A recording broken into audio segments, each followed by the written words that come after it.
This is Optimal Relationships Daily, episode 1851. Why Couples Shouldn't Do Couples Therapy, says the couples therapist, by Dr. Kelly Flanagan of drkellyflanagan.com. Hello, everybody, and welcome back to another episode of ORD with me, your host and narrator, Greg Audino. I'm here to do what I do best, and that is share some of the world's most informative articles on how to build better relationships, offer some commentary of my own, and leave you with the tools that you need to have more love in your life. So without further ado, let's get into this post from Dr. Kelly Flanagan as we optimize your life. Why Couples Shouldn't Do Couples Therapy, says the couples therapist, by Dr. Kelly Flanagan of drkellyflanagan.com.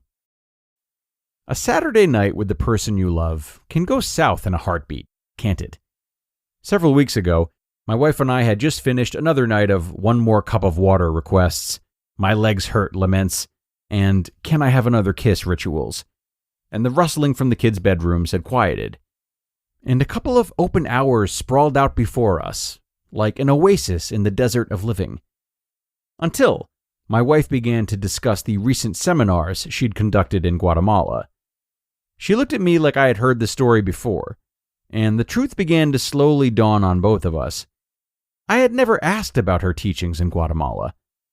I felt a moment of sheepishness, and then I went on the attack. A mixture of defensiveness, I watched the kids for 10 days so you could do the trip, and offense. It's your fault for not telling me sooner. Listen, I'm a shrink, and I still get surprised all the time by my "you're not good enough" voice of shame. It can sink a Saturday night in just one quick beat of a shame-shadowed heart. Marriage enemy number 1. Our hearts are like a sponge for shame, and most of us are pretty saturated with it by the time we meet our lifelong companion. So when our partner criticizes us, or asks for change, or asks for more, or simply gets a little too close for comfort, our heart gets squeezed, and we leak shame all over the place. Except shame is a lie, so it never comes out all honest and confessing. It comes out like barbed wire.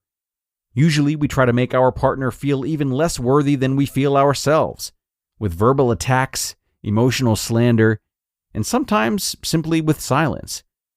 And in most marriages, shame begets shame. So when we shame our spouses and squeeze their hearts, their shame oozes out, and they go on the attack. Usually, when the friendly fire is over, it's impossible to tell who really fired the first shot. We assume our spouse is at fault, and we completely ignore marriage enemy number 1, shame. Why sometimes marital therapy isn't the answer. For many couples, the cycle of shame escalation in the relationship is so intense that the marital therapy hour looks like a weekly battlefield reenactment. The script is written, and the players have little interest in changing their own lines. Oftentimes, both spouses are secretly looking for an audience who will cast the deciding vote in their favor. So, the viability of any couples therapy is dependent upon each spouse's answer to 2 questions. Are you willing to focus on yourself and face your shame? And are you prepared to do so for an hour a week in the presence of your partner? If the answer to either question is no, the couple should not be in marital therapy. Instead, each spouse should be attending individual therapy. But partners resist individual therapy for at least 2 reasons. First, the mere suggestion of individual therapy feels like more shame. More, you are not good enough. Second, the individual therapy room can feel like a prison cell.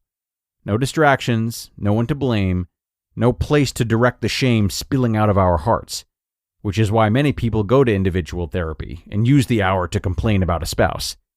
It's far more painful to look in the mirror.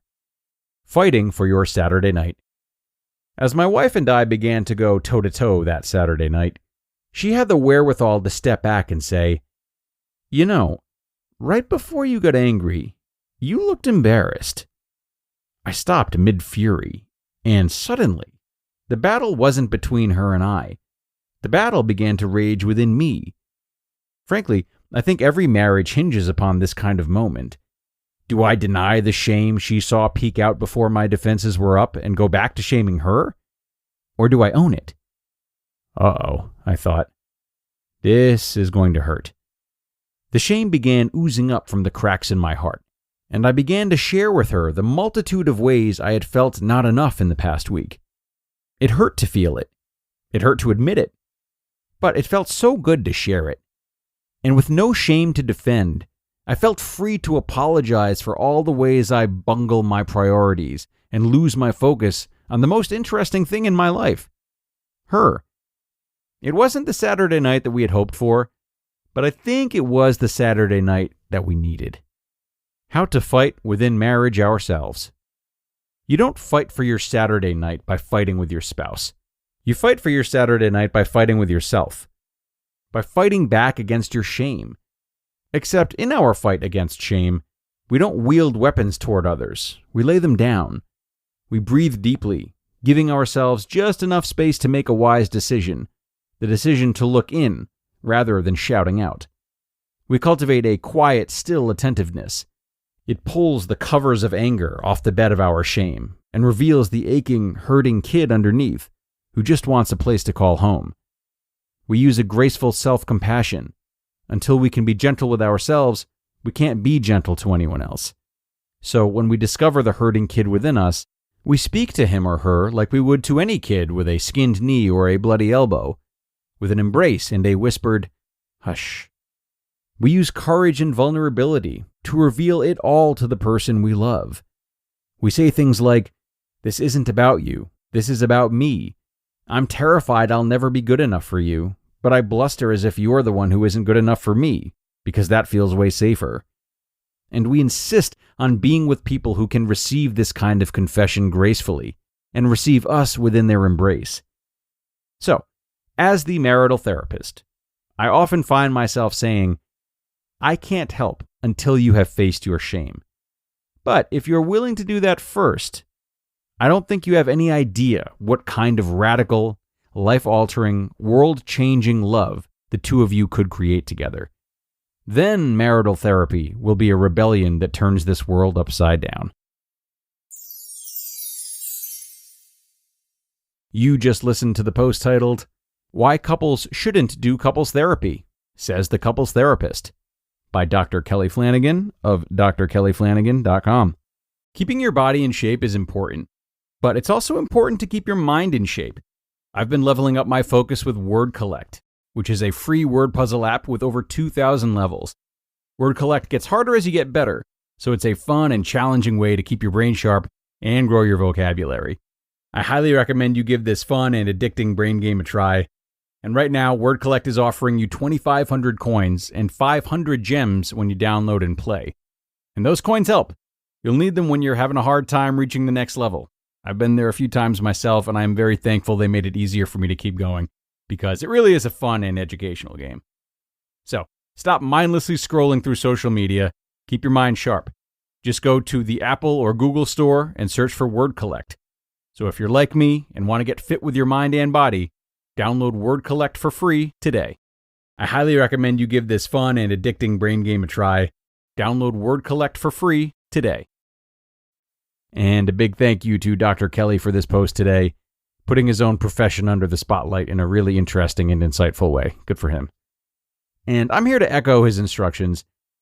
If you're in a relationship and have had a hard time resolving some troubles between you and your partner, I think the best thing you can do right now in response to this article is to ask yourself those two questions. Are you willing to focus on yourself and face your shame?